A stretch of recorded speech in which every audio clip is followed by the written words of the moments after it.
नमस्कार, हिमाचल प्रदेश का बुलेटिन लेकर मैं हूं आपके साथ संदीप निरंजन सरकार। खबरों का रुख करते हैं। हिमाचल प्रदेश स्कूल शिक्षा बोर्ड मार्च में होने वाली वार्षिक परीक्षाओं में स्टेप वाइज मार्किंग की व्यवस्था लागू करेगी।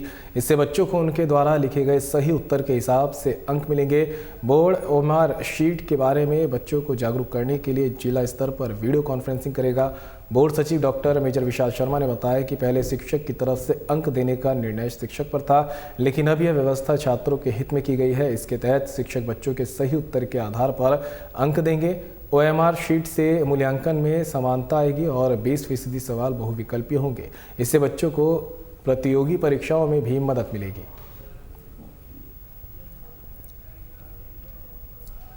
इसमें हमने बड़े योजनाबद्ध तरीके से काम किया है। पहले तो जो हमारे प्रश्न पत्र थे, हमने प्रश्न पत्रों का पैटर्न चेंज किया है। उसमें जो सेक्शन ए है वो चाहे तीसरी, पाँचवीं, आठवीं, नौवीं, 10वीं, 11वीं, 12वीं कोई भी क्लास हो, उसका जो सेक्शन ए रहेगा वो मल्टीपल चॉइस क्वेश्चंस का या बहुविकल्पीय प्रश्नों का रहेगा।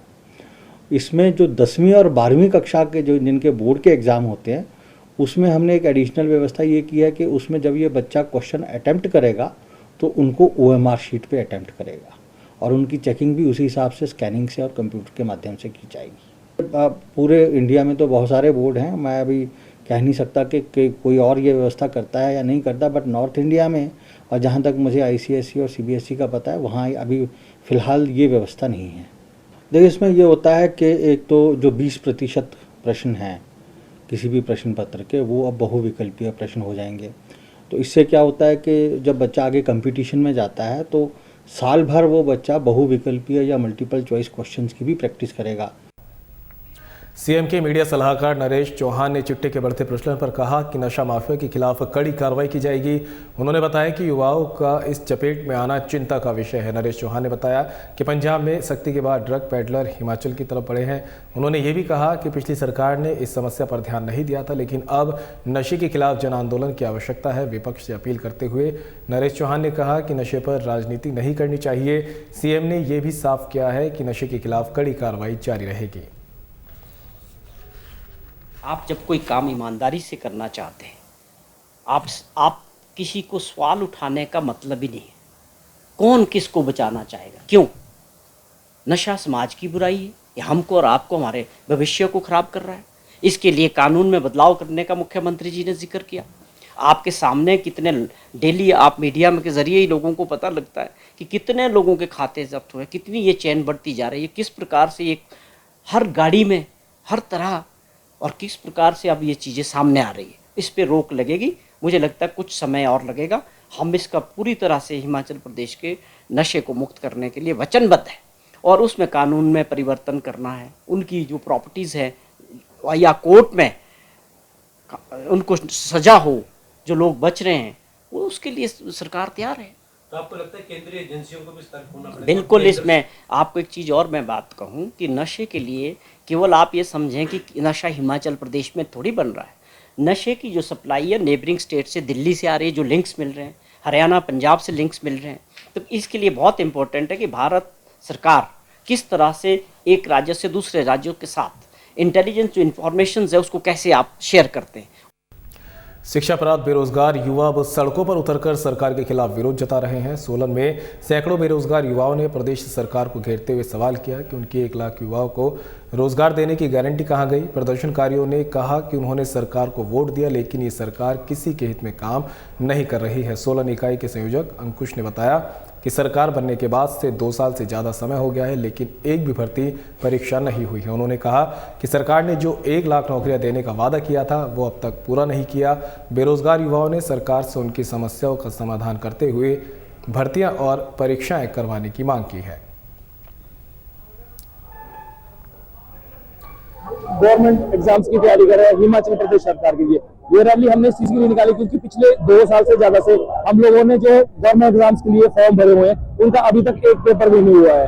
अब दूसरी बात है कि जहां तक पेपर की बात है, अब पहले तो हम बोर्ड से पेपर करवाने के लिए होते थे, अब उसको बंद कर दिया गया। उसके बाद हमारा HPRCA बढ़ा, बट HPRCA थ्रू सिर्फ अभी एक पेपर हुआ। बाकी जो हमने 2022 से अक्टूबर से जो पेपर भरे हुए हैं उसका आज तक हमारा कोई भी पेपर नहीं हुआ। और दूसरी बात है, ये रेश रैली इस चीज के लिए अभी विधानसभा में अभी भर्तियां हुई क्लास 3 और क्लास 4 के लिए, उसमें से जो आपके मिनिस्टर्स हैं और ऊंचे ऊंचे पदों पे हैं, उनके चहेतों को नौकरियां दी गई। अब एक ही कंस्टिट्यूंसी से 3-3 बंदे लग रहे हैं, विधानसभा से बंदे लग रहे हैं। वो हमारा रोष ले लिया कि बाकी जो बेरोजगार युवा है, पूरा हिमाचल प्रदेश के जो बच्चे यहाँ पे पढ़ रहे हैं, तो उनको नौकरी का मौका नहीं दिया जा रहा है। एक तो पेपर नहीं कराया जा रहे हैं, जहाँ पे पेपर हो रहे हैं वहां पे धांधलियां की जा रही है, वहां पे अपने चहेतों को नौकरियां दी जा रही हैं। और हम बेरोजगार युवा आज की डेट में इतने पढ़े हैं, लाइब्रेरी में बैठ के तैयारियां कर रहे हैं और महंगे महंगे कोचिंग हमने किया हुआ है। हिमाचल प्रदेश में बर्फबारी और बारिश न होने के कारण किसानों और बागवानों को समस्याओं का सामना करना पड़ रहा है। जनवरी में 84% और फरवरी में पहले 11 दिनों में 51% कम बारिश हुई है, जिससे सेब की पैदावार पर खतरा मंडरा रहा है। बर्फबारी की कमी से पौधों को जरूरी नमी नहीं मिल रही और इससे सेब की फसल पर सीधा असर पड़ रहा है। हिमाचल प्रदेश संयुक्त किसान मंच के संयोजक हरीश चौहान और युवा बागवान मोहित शर्मा ने इस पर चिंता जताई है। उन्होंने कहा कि पिछले 2 सालों से बर्फबारी की कमी के कारण सेब की पैदावार घट गई थी और बागवानों को आर्थिक नुकसान हुआ था। दोनों ने मौसम में बदलाव के कारण बागवानों की आर्थिकी को बचाने के लिए सरकार से कदम उठाने की अपील की है।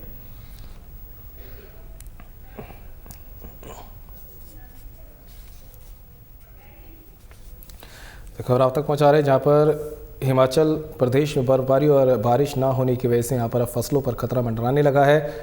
समस्याओं का किसानों और बागवानों को सामना करना पड़ रहा है। जनवरी में 84% और फरवरी के पहले 11 दिनों में 51% कम बारिश दर्ज की गई है, जिससे सेब की पैदावार पर काफ़ी फ़र्क देखने को मिल रहा है। बर्फबारी की कमी से पौधों को जरूरी नमी नहीं मिल पा रही है, जिसकी वजह से सेब की फसल पर अब सीधा असर पड़ने लगा है। हिमाचल प्रदेश संयुक्त किसान मंच के संयोजक हरीश चौहान और युवा बागवान मोहित शर्मा ने इस पर चिंता जाहिर की है। चिंता जताते हुए उन्होंने कहा कि 2 सालों से बर्फबारी की कमी के चलते सेब की पैदावार में कमी देखने को मिल रही है और बागवानों को आर्थिक नुकसान भी झेलना पड़ रहा है। दोनों ने मौसम में बदलाव के कारण बागवानों की आर्थिकी को बचाने के लिए सरकार से जरूरी कदम उठाने की अपील की है।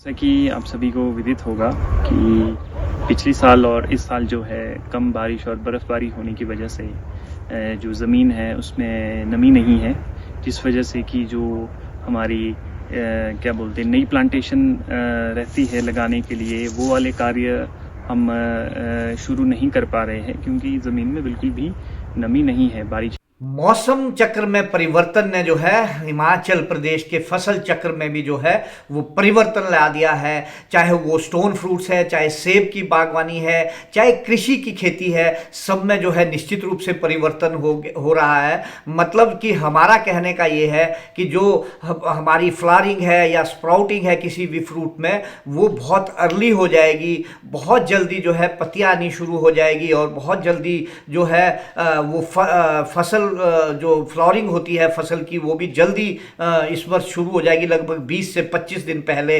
जिसका सीधा सीधा नुकसान हमारी सेब बागवानी, चाहे हमारी कई अन्य स्टोन फ्रूट्स है उसके ऊपर निश्चित रूप से पड़ने वाला है। चाहे गेहूं की खेती है उसमें भी निश्चित रूप से फर्क पड़ना है, चाहे हमारे अन्य कोई खेती है, सब पे ही इस मौसम चक्र का जो है सीधा सीधा दुष्प्रभाव पड़ना निश्चित है।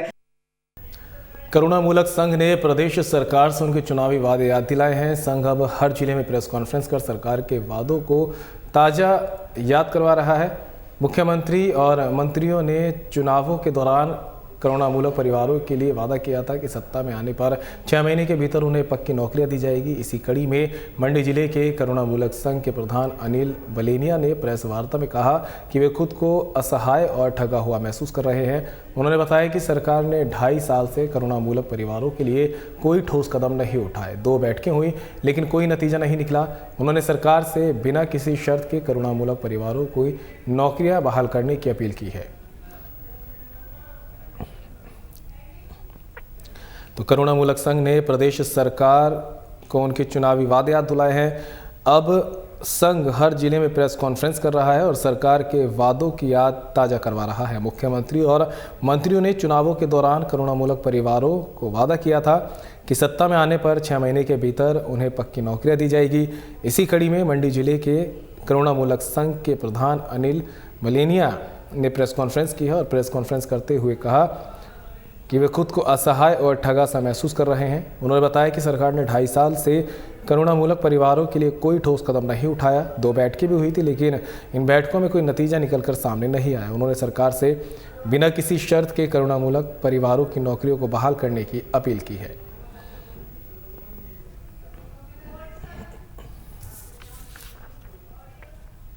तो पूर्व सरकार में हमने 432 दिन का एक ऐतिहासिक क्रमिक भूख हड़ताल अनशन कालीबाड़ी स्थित के वर्षा शालिका में किया था, जो सरकार ने रखी हुई थी, पूर्व सरकार जयराम ठाकुर जी की।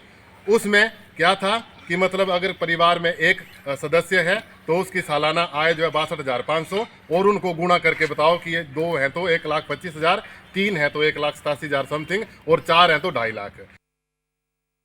और बुलेटिन में मेरे साथ इतना ही, दीजिए इजाजत, नमस्कार।